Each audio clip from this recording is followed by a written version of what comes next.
boring. This England team is boring. Giannakopoulos. Giannakopoulos. So tell me one team in the Premier League who would take Gareth Southgate as manager. Or is it he's massively inept? Or is it that he's a genius and he's got this grand plan that's going to turn out with us winning the World Cup? If you can't get up for these games, what's the point? It shouldn't be a horrible group, but it is very classic England banana skin horrible group. How many times do you think he's been finally relaxing and thinking, I'll turn that oven on? The oven. Shall we talk about football? No. No. No.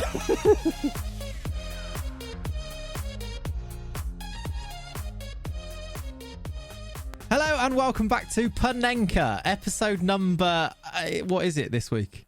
It's 6 or 7, 8?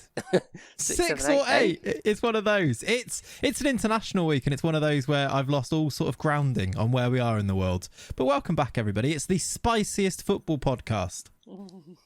I'm glad Rory's not here again for that one. He wouldn't have liked that one. No, that is a muffled start from us. Yeah, thank you. I'm glad you liked it. Once again, as Tiges has just said, we are without Rory this week, who continues to be in Lanzarote. We've decided to record this a little bit early, and he's not yet back. So apologies, Rory, for that. But it is what it is. It's just myself and Tiges. Tiges, how are you? Oh, I'm good, mate. I think we're going to have to look into Rory's contract. We didn't think about this, did we? 2 weeks on the trot he's missing, gallivanting around the world.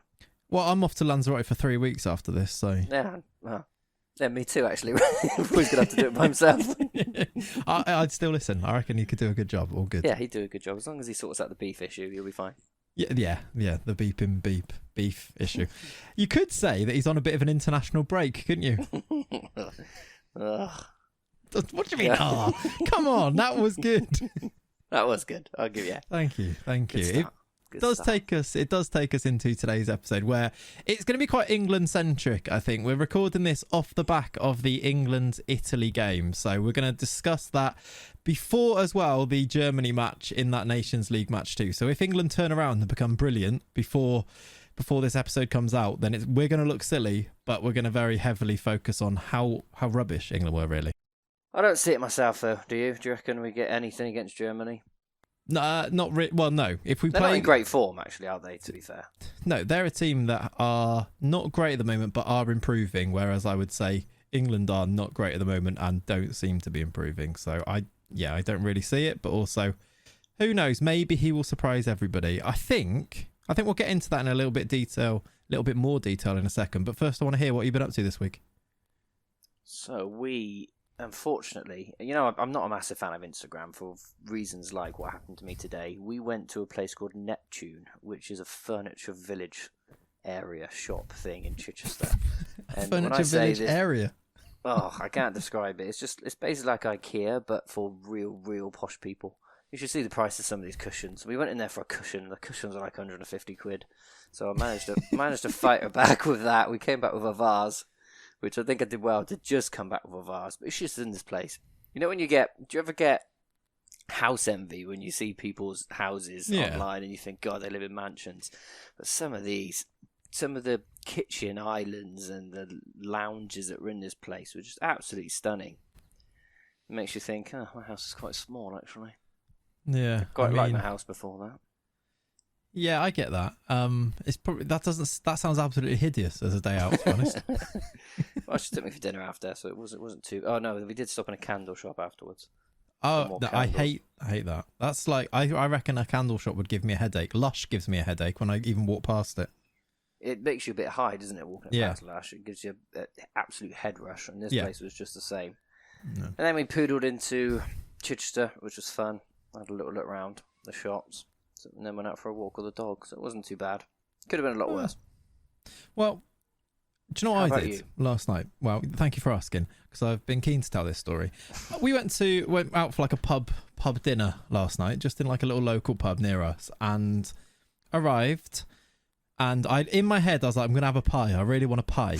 And it's pie season. And then I looked at the menu. We sat at this tiny little table. You know, when you look around, you're like, there's all these nice tables you could sit at. And then you're like, you're here. I'm like, oh, are we? Right next to the wall on this tiny table. looked at the menu. You're too shy to say. Too shy. Well. Yeah, they're all empty. I thought, are you sure we have to be here? I'm pretty sure no one else has booked it. In fact, they definitely hadn't booked because they said, "Oh, you're the booking," which is never a good sign, is it? But we sat down, tiny table. Yeah, sat down at a tiny table. Look at the menu, and it says fish and chips at the top, and I think, oh, I could eat fish and chips, but below it. It says big fish and chips. And I think, right, now my head has turned. Now I know what I'm going to have. So ordered up the big fish and chips, which is basically more fish and chips, but you also got a scampi with it. And you got curry sauce and tartar sauce, all kinds, right? And pickled onions, weirdly. But anyway, I think, yeah, right, that's a bit of me, that is. Kat goes up to order it. She orders it and they say, are you sure? I'm not sure that's going to fit on that table that you've got there. The plate's pretty big. And so I was thinking, here we go. We're in here. This is going to be my money's worth. Brilliant. In fact, so much so that Kat ordered scampi and chips and they said, well, you could just share the scampi off the big fish and chips. So I was thinking this thing is going to be huge. They don't sound like the best salesmen, these guys. No, yeah. Are you sure you want to order 2 meals or do you want to just get one? Or in the end... Kat was like, no, he definitely wants the big fish and chips on his own. There's no question about that. In the end, it arrives absolutely tiny, smaller than Kat's scampi and chips. Really? I bet you were devastated. I was. You've been missold. I feel like what they did was they put it onto a smaller plate because it wouldn't fit on the table, and in the end, it looked smaller. And I mean, it was quite full, so it wasn't enough food. What the small fish and chips was like then. Exactly right. Kat's scampi and chips was bigger. So that's good job she ignored the peer pressure and ordered her own scampi. Imagine. Because you got out of you can eat quite a lot, can't you? I can. Yeah. Hangover morning we had that one time. It was like £30 delivery from that shop, which was you could see out your window. And how many of those bacon and sausage rolls you ordered? I ordered quite a lot. And then ate all of mine, and you had about half of one of yours. You finished it. Yeah. Ridiculous. Do you remember that day where we were hungover, so we just had cans of Coke on the go, and we probably drank about 16 cans of Coke each in a day? And that 24 pack of what's it? What? Imagine our insides, honestly. Those were the days. Those were the days. Those were the days. No, just talk about it. Yeah. Now, this is why you start a podcast, though, right? To reminisce about days like that and complain about your fish and chips that you had in a pub. Oh, no, exactly. I'm sorry about this fish and chips. Thank you. Thank you.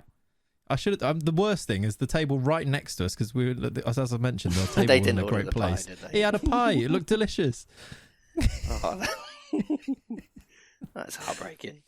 What about you thinking anything but the pie, please? Please. Like, to be fair, I think we had I don't think it was the one that I wanted, but either way, still. So, good weekend then.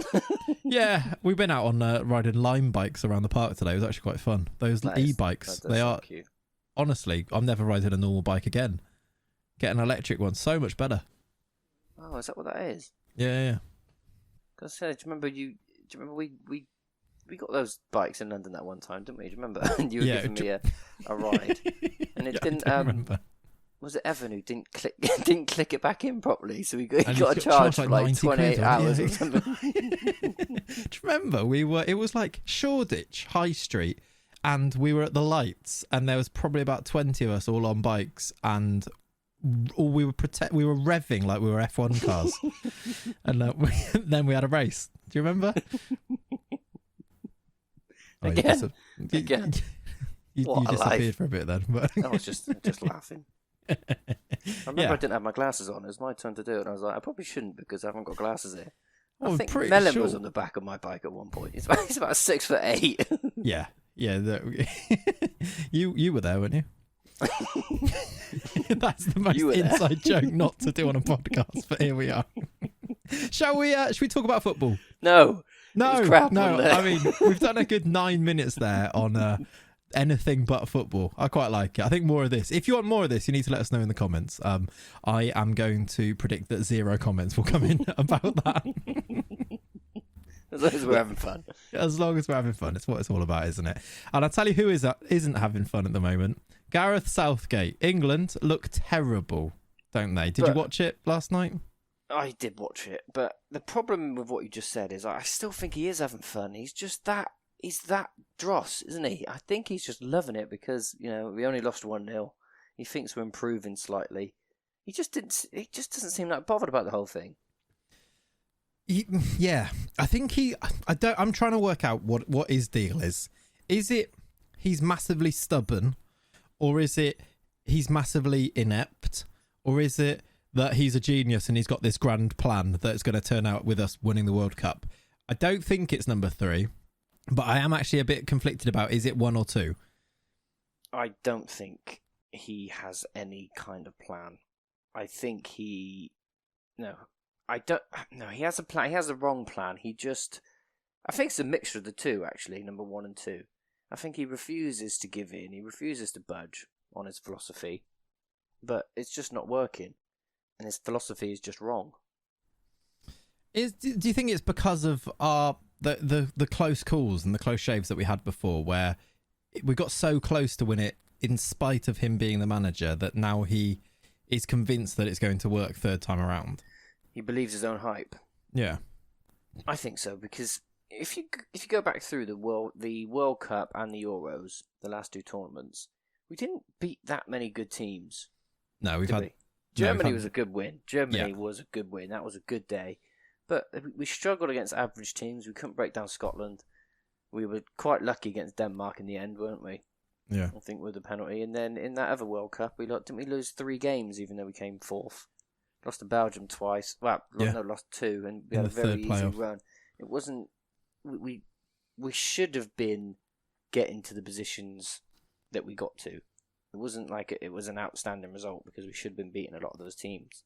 Like I said, apart from maybe Germany, but yeah, he just believes his own hype. People did love him after that World Cup, didn't they? When there was no expectation. But if you remember, a lot of the players who play now, they were a bit more known at that point. Nobody knew quite how good they were going to be, so there wasn't any expectations. So that when we started to do all right, people jumped on the bandwagon of loving him, and then followed that through with a still real bad performance in the Euros, in my opinion. Actual football-wise, decision-wise, everything about it. Do you remember how annoyed I was all the way through that tournament? Yeah. Even though it was good, even though it was fun, even though we were getting there, he wasn't doing the right thing time and time again. It was just annoying me. You mentioned that Germany game, and I think he's gonna ride. He's ridden high based off that Germany game, because you could sit back and say, yes, but look at the Germany game, because we were good on that day and we did beat a decent team, and it was the first time, I think, even in my lifetime, where I thought, hang on a minute, we've just beaten a really good team. We might be a serious team, in spite of how I don't think we played well in any of those games. You think of that Scotland game, how poor were we in that Scotland game, really? And maybe really bad. And it was really bad. But again, he gets by on that one because he's like, well, it's a group game. A draw's absolutely fine. We'll go through. It's what we need to do. The big picture is we can go far into this tournament. Then he gets through that Germany game with a good performance, and you think you have to give him the benefit of the doubt, almost, that okay, well, he's getting us through these games, he got us to the final, but you just have to think, and a lot of people were saying this at the time, and I think I was erring on his side, and I think for a long time I have been Southgate in, and I think I might have switched now. I think I might have gone over to the dark side, but you had to say he's getting us to the deep into these tournaments, further than we've ever been before. But then when that performance against Italy, we were 1-0 up inside like 3 minutes or whatever it was. We shouldn't be losing that game. Italy weren't even a good team, I don't think. I think Italy are probably a better team now than they were then. And they're not even in the World Cup. That was they didn't ineptitude. Even make it to the World Cup. Exactly, right? You have to say, you have to look back on that. There has to be regrets. And I think a lot of people were saying it then, and I think I was looking at those comments going, come on though, look at how we've had these world-class managers in the past. We've had the Fabio Capellos of the world, who everyone agreed was a big name and a really brilliant manager. Awful football under him, awful team under him. He didn't get us into these tournaments as far as in these tournaments as Southgate did. But now I think I've switched, because I don't know how you go. We said it last week, every manager has their shelf life. I don't see how he can turn it around from here and get the buy-in from the players again. It looks like they've ran their race under him, and I can't comprehend how it gets better now. Then, so what do you do? We're a month out from this World Cup. I think it would take a lot of courage, but would anyone who supports England football team, England Football Club, whatever they're called, would anyone begrudge the FA if they got rid of him right now?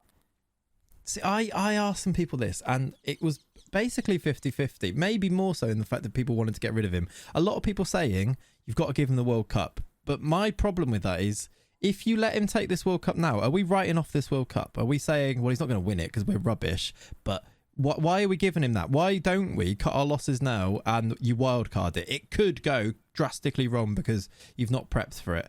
But could it not go completely the other way and you give these players a new lease of life, right? Go and get Rodgers there's a better chance. There's more of a chance of that.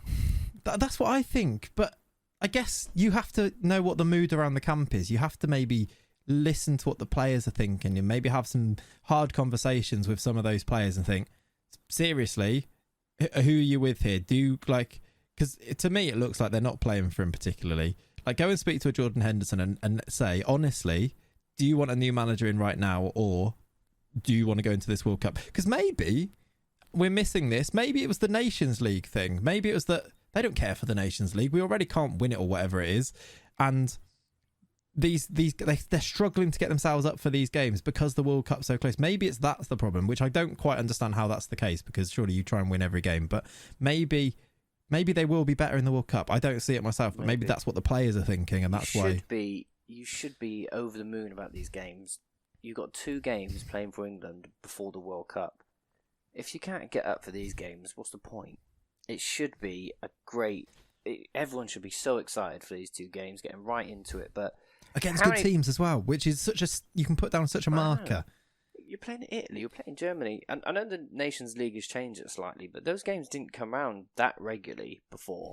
Yeah. Maybe just get 2 minutes. Maybe it's kind of like, it was always the worry of the Super League, Champions League thing, wasn't it, where you lose a bit of meaning. Yeah, because you're playing you're playing the special games all the time, so it loses its impact. And maybe that's happened a little bit. Maybe the players are just playing too many games. I just feel like, how many people do you know who like football?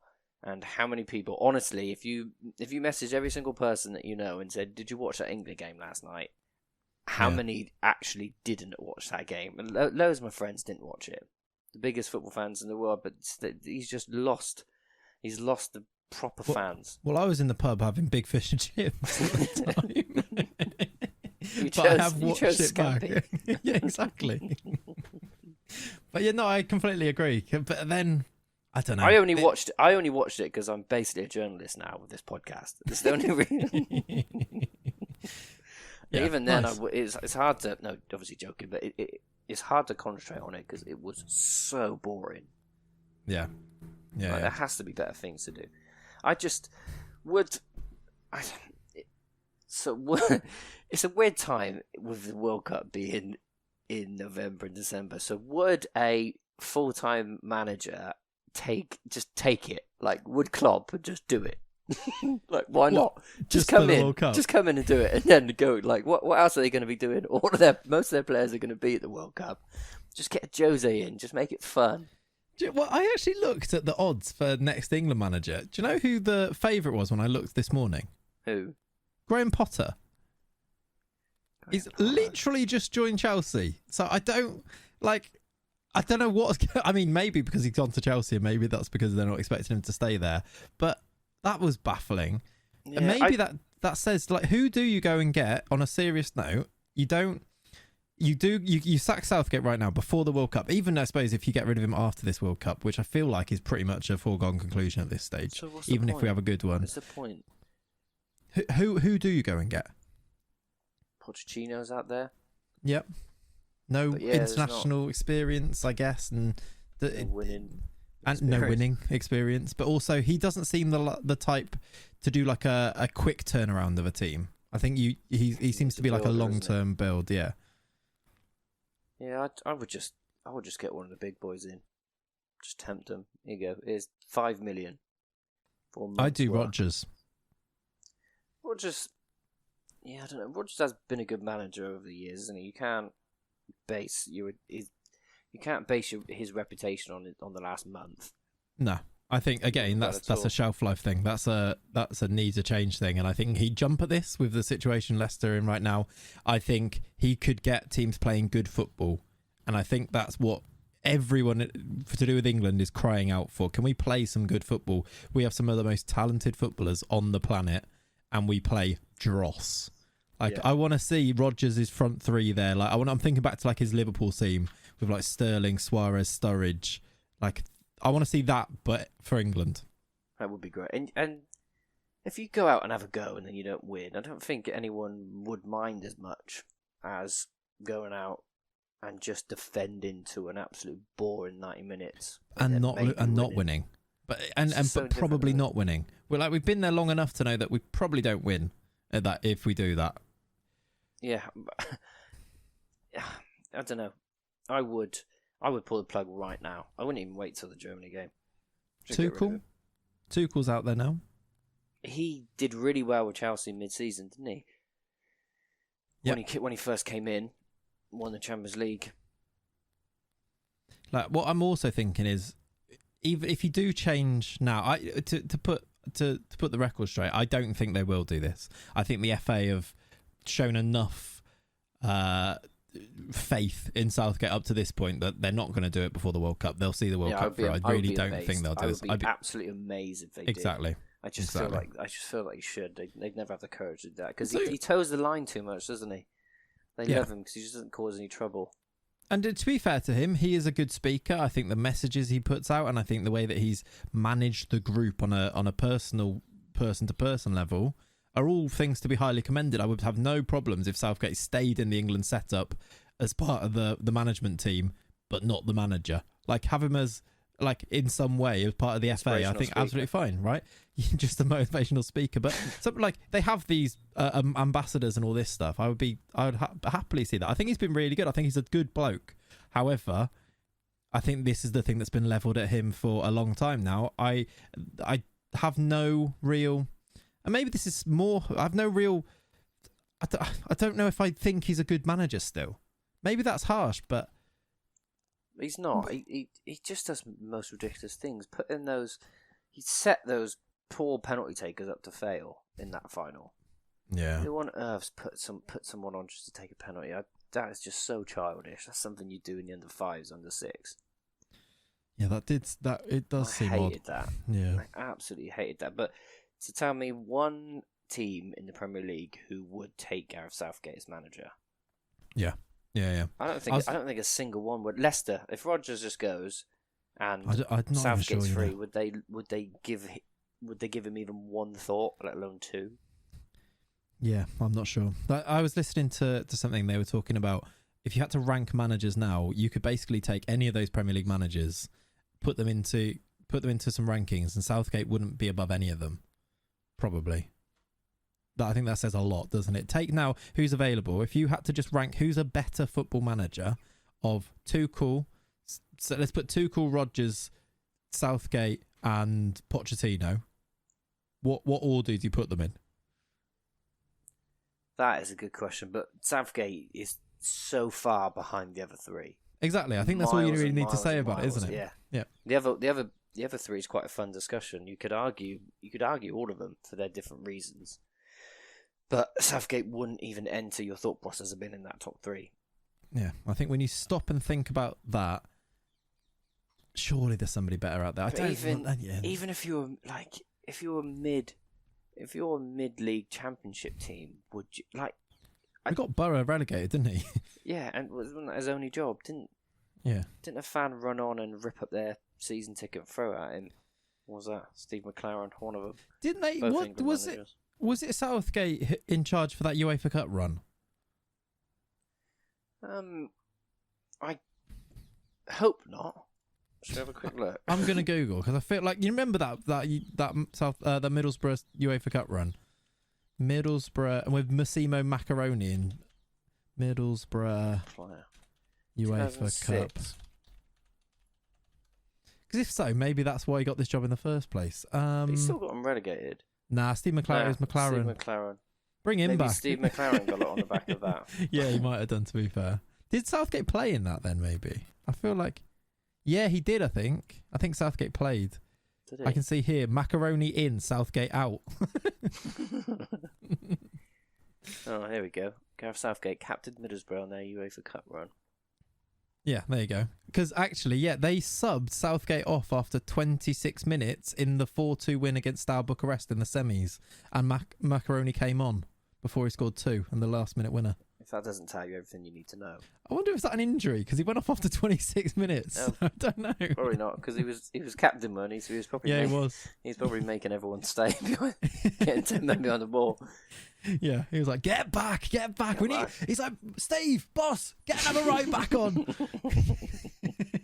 He's like, what, Gareth? Get off. Then Boss, he got the manager. put me right back. So, yeah, put me right back. What do you mean? We need another one. Chris Riggott's already there. Like, remember when Liverpool were linked with Chris Riggott quite heavily, actually, back in the day. But we digress. Dark times, haven't we? Yeah, we've been through some very dark times. Absolutely that. Okay, so why don't we go into actually a bit more detail about it? Like the actual team selection yesterday was just madness, wasn't it? I know one of our loyal fans are going to say, but Sean, that it's quite similar to the team that you picked. but it was the team that I thought it was the best team that we could make out of that bunch of players. Yeah. And it was the defense that was weird. But it just didn't. Yeah. If you write down that team on paper and how the game ended up going, it just doesn't look like the team on paper, does it? It looks quite forward-thinking. You think, wow, Saka and James are going to burst up there. We're going to be knocking it around. We're going to play in triangles. Foden, Sterling's pace. But it just didn't happen like that. It was almost like every man just... It's almost like he told people to not burst forward. Yeah. Is it by design that we are so careful? And it comes across as almost like nervous on the ball. But is it because we're not taking any risks? There doesn't seem like there's any passes in behind. Nobody's running in behind. It's every pass is so carefully thought out, and it is always keeping possession. But it's so boring. We get to the edge of the box, and because of how slow the build-up play is, they've got everybody back, and we always just grind to a halt at the edge of their box. We've just got those players like Foden and Sterling just tippy-tapping around the edge of the box. You got Kane like on an island forward, completely isolated, and you can see it breaking down. You can see them looking like either they look too scared to lose it and they're nervous on the ball and there's no idea what to do with it, or they've been told to just not lose possession. They must have been told, because they don't do it for their clubs. Look at Sterling. No, look at Foden. That he is my biggest thing for this. I look at Phil Foden for Manchester City and I think, what a footballer. I watch him for England and I could ask the question, have we seen Phil Foden play well for even 5 minutes for England yet? I don't remember any kind of form. And he's played quite a lot over the last couple of years. Yeah. Honestly, I don't think we've seen him I don't think we've had a good 5 minutes from Phil Foden. I think he's a fantastic player. I think he's brilliant. You know what I think? In years gone by, they always talk about how we had such good players, but they didn't always get on. You think with the Rios and the Terrys and the Man United Liverpool rivalries, the Arsenal players getting in there. Do you reckon it's gone too far the other way? Do you reckon everyone's so nice and kind now, and they toe the line so much, or so respectful? It almost needs someone. You almost need to drop a Roy Keane in the middle of that, just to say, no, this is not how we do it. We need to start being more forward thinking. This is ridiculous. Come on. Because it just seems to be... Because the players don't say a bad word about anything. Are they just so scared about being dropped?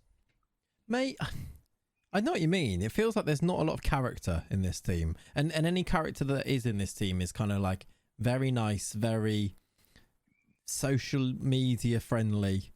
Like, the poster boys of an England team, where actually, who's going to make stuff happen? Who's going to... Like, it just seems... It's boring. This England team is boring. If Gareth Southgate is...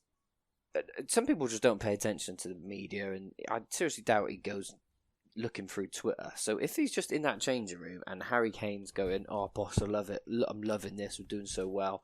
All the players, Grealish is saying, yeah, we're loving it. The FA is saying you're doing such a good job. Maybe that's part of the problem. Maybe no one is just telling him the truth and saying, boss, this is dreadful. Yeah, possibly. Because no one comes out and says anything, do they? No. It's a tough one. It's a tough one. We lack an identity. I don't even know what type of football we tried to play. And like you say, that team on paper, you think of like Saka left wing back, you think, okay, we're getting attacking players on the pitch here in different places. You've got Sterling ahead of him. You've got Foden out there. You've got James to bomb on. You've got like this smart, like Walker playing as one of the centre backs. I think that's a good thing. And like Jude Bellingham starting for England. That should be exciting with Declan Rice in there. It's not though. It's anything but. Like Jude Bellingham doesn't look good. I don't think the Rice Bellingham thing works particularly. Even though I think they're together, like on their own, they're both brilliant footballers. Yeah, and he's still, what is he? Still only 18, isn't he? It's like 19, I think. Yeah, look, I just feel like you could have made a good manager could have made that team, like you said, that team yesterday could have been so exciting. Imagine we just went at them. Yeah. And we proper pushed in that final third. It could have been so exciting. Like quick transitions. Yeah. Do you know what Rodgers is really good at? Those quick transitions. Like that's why I think he's the one who jumps out at me, and I know that he's got his deficiencies as a manager. I actually think international football might suit him quite well, Rodgers, because of this, because he doesn't quite have that same all of the things that can go wrong, because he's quite a Brent type character, isn't he? Yeah. But yeah. I've got this weird thing in my head where I think he'd be really good, and I think he'd bring in players like Maddison and get the best out of him. Like, wasn't that team crying out for like a James Maddison? Yeah. For whatever reason, like Foden doesn't do that thing that Maddison would do for England. Sterling doesn't do it. Mount doesn't do it. All of these players, Grealish, even when he comes, I think Grealish is actually quite good for England when he comes off the bench. But if he was starting, I don't think he'd be any good. I think Maddison would be a game changer. He does, 100%. I think Maddison would be a massive player for England. Was it Gary Lineker who did a really good tweet, just basically saying, "Oh wow, you'd be surprised." I thought that, but he said something like, "Maddison and Trent Alexander-Arnold just would have made a big difference in that game yesterday." Yeah.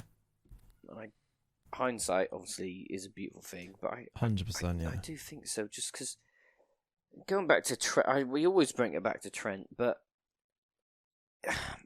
what Trent does well is what could have hopefully unlocked a few doors. Yeah, but also, are you like, why if we're playing with a back three?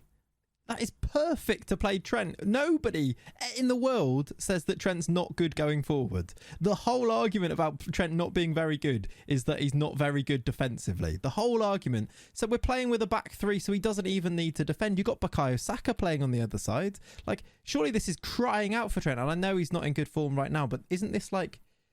Why? Surely now you try Trent in that position in these warm-up games to see, all right, then unleash him. Let's play him as a right wing back. Let's get him on the ball. Let's get, like, you're exactly right. I hadn't even thought of it, but of course, obviously, let him do what he does well. Just let him go and attack players, because you almost need when you're playing with that midfield four, as it is like that. You do need those wingers or left and right sided players to go up and back all the way, the entire length of the field. That's kind of what it is. But with England, it was almost like they were basically playing right backs. They were basically right and left backs. It was basically a midfield. It was basically a back five rather than a back three.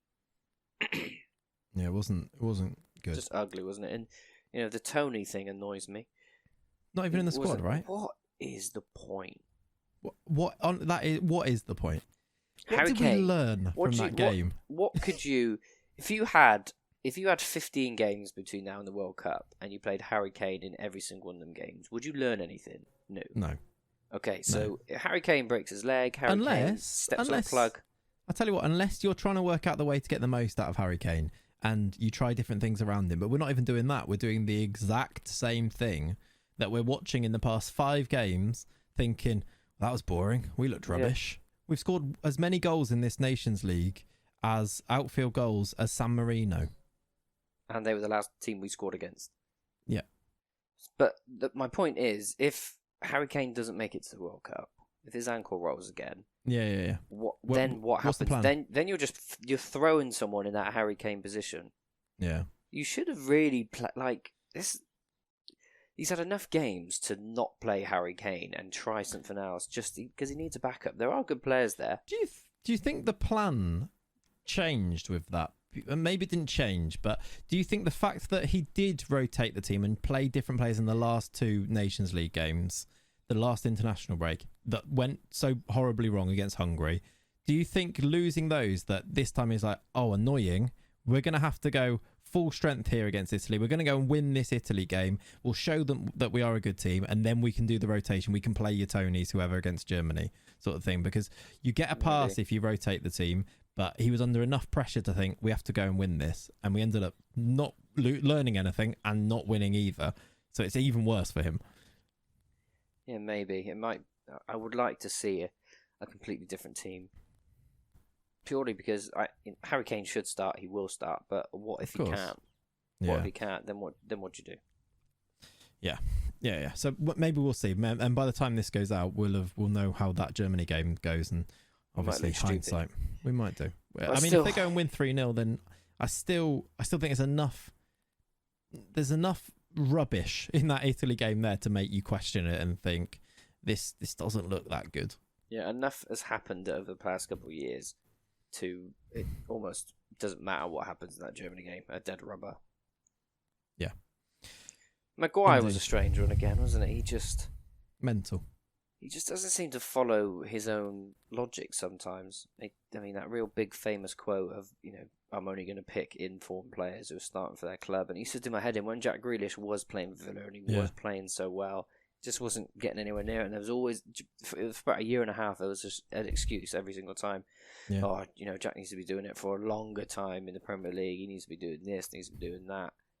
But Harry Kane's in dreadful form. Did you see... Maguire's in dreadful form. Did you see that clip where it basically comes down to his feet in the box and he just hammers it out? Yeah. I think it's Eric Dyer is going, look at his hands up like, what? What are you doing? There's literally no one around you. You've got so much time. How unaware and panicky is he? Yeah. But you're going to get that. If you're not playing football for your club team, being thrown into a game against Italy, our decent team, I don't know, we can't expect them to have a good game in that. And that's Harry Maguire anyway, who's under all this pressure and all of this scrutiny anyway.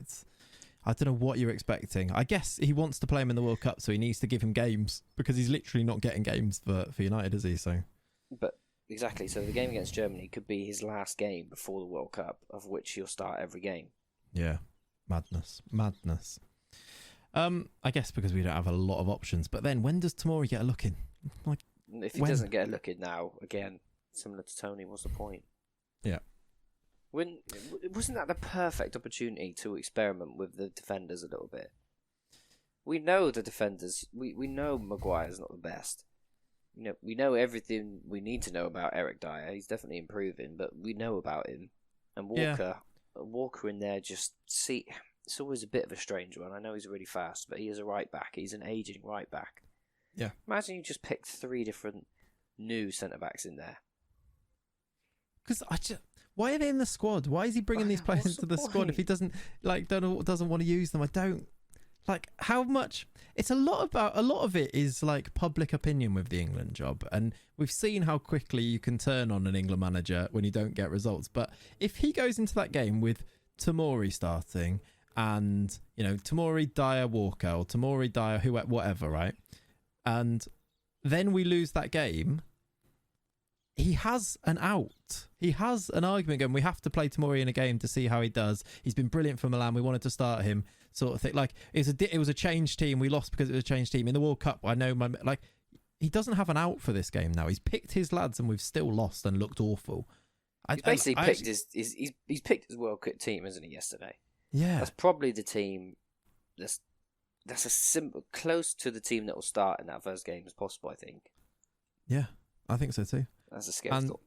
A really scary thought, but I think it puts his head on the chopping block as well a little bit, because he's kind of gone all out to try and win that there. He hasn't got any excuses. We were just rubbish. No, we needed to win. and we've still played to not win. Yeah. I wouldn't be surprised. The more I'm thinking about it, are we going to get out of that group? Literally, the next question I was gonna go with is, let's look ahead. Let's lodge some very early predictions here. Let's have a look at our group. How do you reckon we get on? We've got 3 games. We start with Iran, then we play the USA. We finish with Wales. How many points? Out of 9 then, how many points do we get in that World Cup group? So, Iran, we have to beat. We will beat. Surely we will beat. That will change things, by the way. I bless them, right? I don't know if they're as bad as maybe they are. That will maybe change things. Go in that and win that comprehensively. Then suddenly, he's rode the momentum ride a lot as England manager, hasn't he? Maybe that's what he's banking on here. But that's a game that we can struggle with, and we have done in the past. Yeah. Breaking down these stubborn teams. Like I'll tell you what games we've struggled with in the past. Games like the USA and Wales. Oh God, because how up for it they're going to be. Yeah. Wales is just. They would like nothing more than to beat England. The USA. I think the USA will be even more up for it. How many points do you need to go through? You need. You need 6. I think everyone will beat Iran. Which makes it worse, because I think then they play each other. So one of those teams is probably going to end up on 6 points. Yeah, I think this is going to be a goal. I think second and third are going to be goal difference in this group. It could be 4 points, but yeah, it's actually it shouldn't be a horrible group, but it is very classic England banana skin horrible group. Mm-hmm. We'll beat Iran, draw to USA, draw to Wales. I think. No, 5 points. That's probably okay for second, probably, but that touch and go should be depending enough. on yeah. I wouldn't be surprised if USA come out and just attacked us. I feel like to be honest, got a team, because Italy didn't really attack us and go at us that much, did they? They could have. Again, I would have almost smelt blood there last night if I was facing England. I would have attacked. And maybe the USA and Wales, they're absolutely so excited to be at this World Cup, they just go for it. I hope so. I think we go through easily. No, I think that helps us. I think if we beat Iran and then USA actually attack, I think we beat them.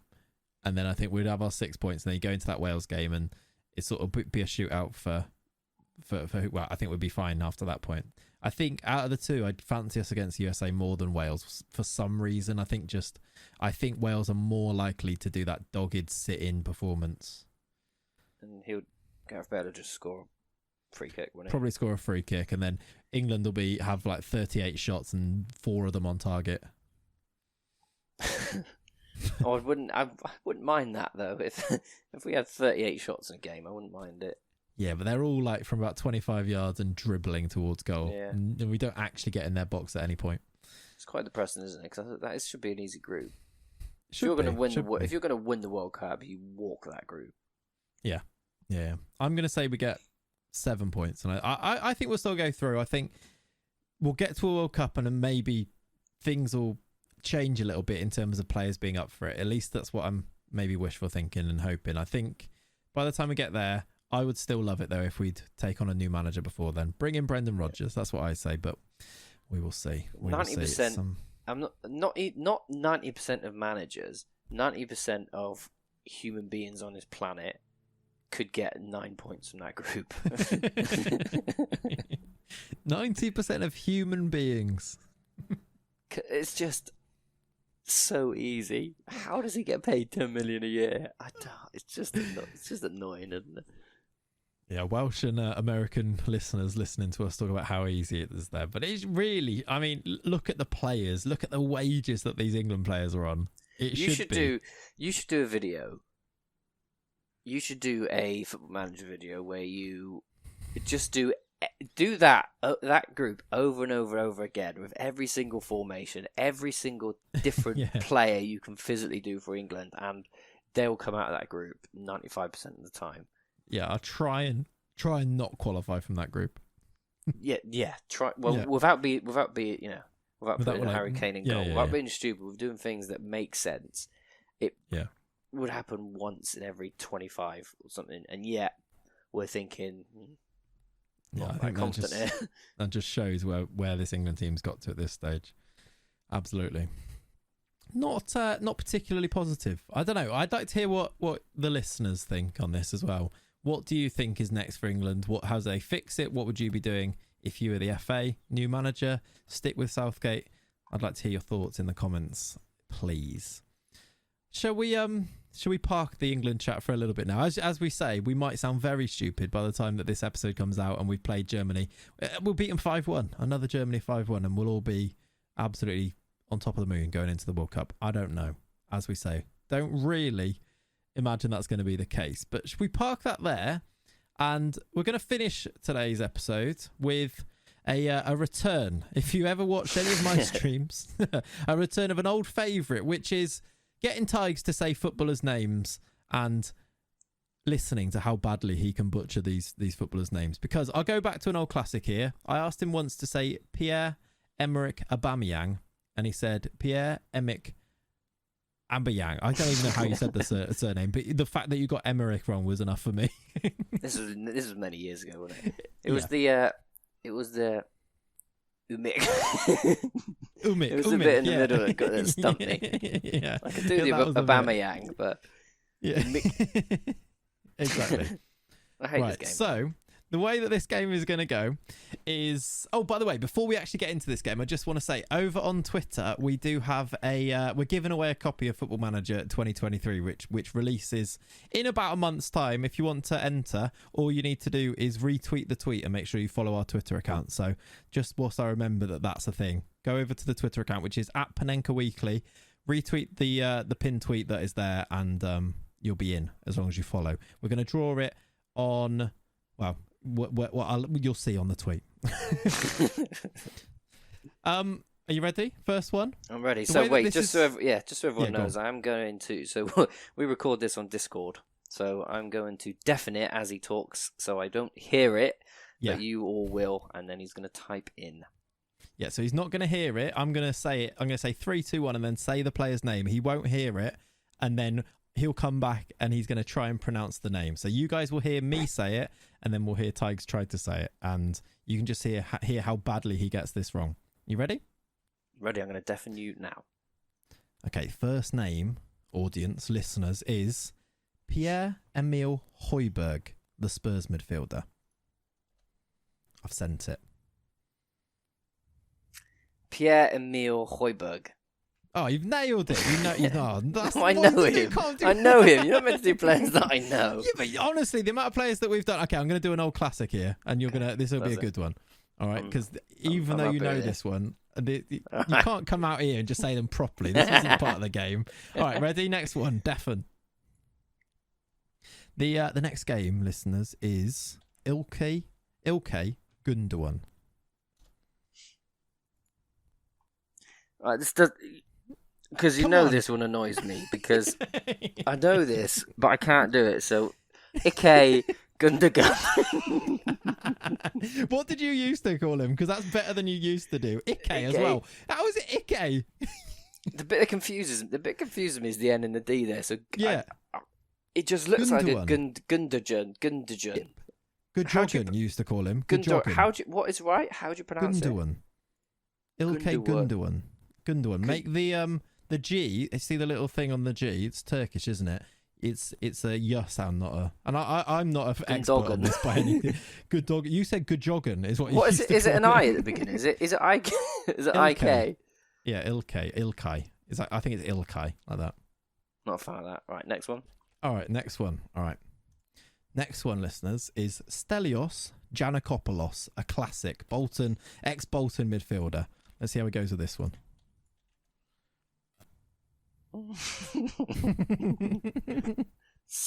Stelios. Yep. Giannakopoulos. Giannakopoulos. Good. Yeah, that was right, actually. Giannakopoulos. Yeah, Giannakopoulos. These not easy. Stelios Giannakopoulos. No, they're not. Well, no, you said the first one was too easy. So say that really fast. Say that 3 times really fast. Stelios Giannakopoulos. Stelios Giannakopoulos. Stelios Giannakopoulos. He scored. See. You know when they say goal, Giannakopoulos. You say that 1,000 times. No, that is not good podcast content. Me saying Stelios Giannakopoulos 1,000 times. Right, let me think of one more. I know the one. This is a classic along the same lines, a classic of the genre. Ready, Defin? All right, the next one is Socrates Papastapopoulos. I'm not even sure I've said that correctly. Papastopoulos. We'll see what he says. Socrates Papadopoulos. Say his first name again. Socrates. Yeah. Pastatopoulos. Socrates Papastopoulos. You can't do it. You know when you were deafened and you had me saying it. I tried to do it. I was like, nah, no idea. So let's listen to Google on this one. Socrates pronunciation. I don't know if you can even hear this on the thing. No, I can't. Papastopoulos. Well, we'll try. It's hard. That one is a hard one. Try and make me spell one. That's always fun. I'm not the best at spelling these footballers' names. Let me think of one who's got a hard name to spell then. Hardest Prem players to spell. Let's think. If I had to spell Aubameyang for my life, Henrik Mkhitaryan. Henrik, Henrik, Mkhitaryan. Mik, M-I-K. Yeah. I, T-E-R-E-A-N. I couldn't be more wrong. First of all, Henrik's got an H on the end. It's Henrikh. Yeah. And then Mkhitaryan is MKH. ITARYAN. I hit about a 30% pass rate on that. You just said all the letters and none of them in the right order. I like it. What we need. All right. Before we start, last one. Ready? Last one. What am I doing? Spelling or pronouncing? Well, let's do. No, because actually, I think you'll probably be able to say this. You're going to spell Wojciech Szczesny. That's all right. That is annoying. So I'm not going to try to remember because obviously I've seen it quite a few times, and that's what confuses me. So, what's his first name? Wojciech. No. Wojciech. Yeah. V-R. No, wrong. How does it start? Start me off. Starts with a W. Oh, wasn't expecting that. All right. W-O-I-G-C-E-K. Nailed it. You didn't. Szczesny. Yeah. S-Z. Yeah. E-Z. No. N-E-Y. No, it's S-Z-C-Z-E-S-N-Y. It's quite close, that. It starts with an S-Z-C-Z. Mental. Oh, no, it's not an easy one. Oh, not mental, Polish. What we need to do for next week, listeners, is we need your submissions to get Tigers to either spell a name or pronounce a name. I quite like the pronouncing of names. Do you know what I struggle with? Do you ever do? You know, on the BBC, they do that. You just have to pick like the 11 Chelsea players. And you have to, get the word exactly right. And I know all the answers. I'm trying to say, so my friends send it me and they're all getting like 90, 95%. I'm like, I basically got 100%. I know every single answer here. I just can only spell 4 of them. Yeah, I've got 4. It's like Sporkle quizzes, like a Sporkle quiz where you have to nail the spelling. I'm like, I'm losing so much time here. Then you start to panic about how much time you're losing. Yeah. But yeah, I'm looking at this. The 10 most complicated names in football. I think 4 in a row of them are Polish. So good stuff. Where's Mkhitaryan from? He is Armenian. Yeah. There you go. Let us know the next ones you want us to do in what will be a regular feature of. We need a jingle for next week. I'll get working on it. Tiges saying footballers' names. That's a catchy title as well for it. But yeah, let us know what you'd like us to do next. And I think we'll leave it there for this week. No football except for the international break, which has been quite disappointing overall. Really, we'll see how they go against Germany, and then back to Premier League action next weekend. How exciting is that? Oh, I cannot wait. We've had too much non-Premier League weekends, haven't we, recently? Yeah. So just to end on one word, Rich, who will win the World Cup? Brazil. Do you think? I hope so. Well, if it's not England, I kind of... Although they were starting Alex Telles at left back in their last game, so maybe that just says that international football is mental. It's crazy.